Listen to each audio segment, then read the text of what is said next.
Hi guys, and welcome muli sa another episode ng Aling Oday's Kitchen. Gagawa tayo ngayon ng quick and easy chicken and vegetable stir fry. And here are the following ingredients.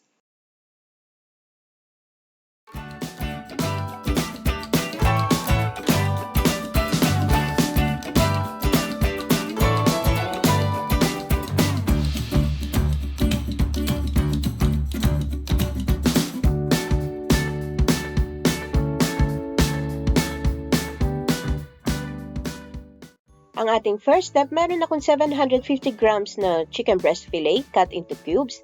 Isi-season natin to ng pepper to taste and salt to taste. Then, imi-mix lang natin to and make sure na well-coated ang ating chicken breast. After this, we will set this aside. Ang ating next step dito sa ating pan, maglagay lang tayo ng oil at ipipreheat natin. Preheated na yung ating oil, pwede na natin ilagay itong ating na-prepare na chicken. Lulutuin lang natin to hanggang maging brown.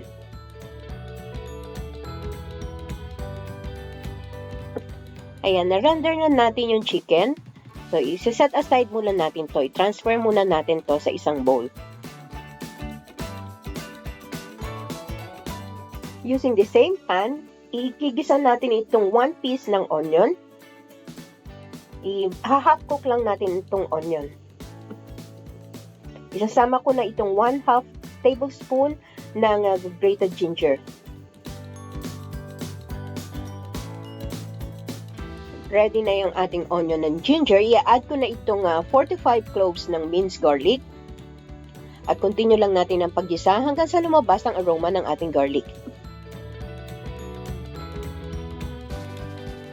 Next, i-add na natin itong 1 whole ng broccoli cut into florets. Tahin natin itong broccoli kasi medyo matigas to. I-add ko na rin itong 100 grams ng green beans. Itong, meron akong spare na celery, so in-add ko na rin. Optional lang ito. And i-add ko na itong 1 whole ng bell pepper cut into strips. At haluin lang natin ito. You can add any vegetable na pwedeng pang stir fry like carrots. Tatakpan lang natin to at isi-simmer natin for about 5 minutes. After 5 minutes, medyo half-cook na yung ating vegetable. Haluin ko lang ng konti. Pwede na natin ilagay itong 1 cup ng button mushroom. At i-add ko na rin itong na-render nating chicken.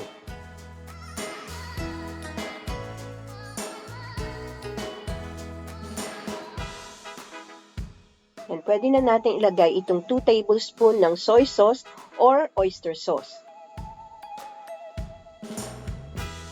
Kung meron kayong Chinese cooking wine, maglagay din kayo kahit mga 1 tablespoon or apple cider vinegar. Yan, haluin lang natin ito. And takpan uli natin to at isi-simmer natin to hanggang maluto yung ating vegetable. Yan. After about 5 minutes, luto na yung ating vegetable. So, hindi ito overcook para crunchy yung ating stir-fry vegetables. This one is ready. Pwede na natin itong i-switch off at ita-transfer na natin ito sa ating serving plate.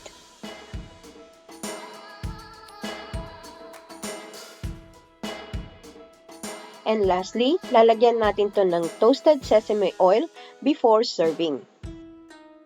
And there you have it, our quick and easy chicken and vegetable stir fry, best served with rice. Please don't forget to subscribe and hit that bell button para lagi kayong updated tuwing mag-upload ako ng videos. Ako po si Aling Oday. Salamat! Bye! Please follow me on my Facebook page, Twitter, and Instagram.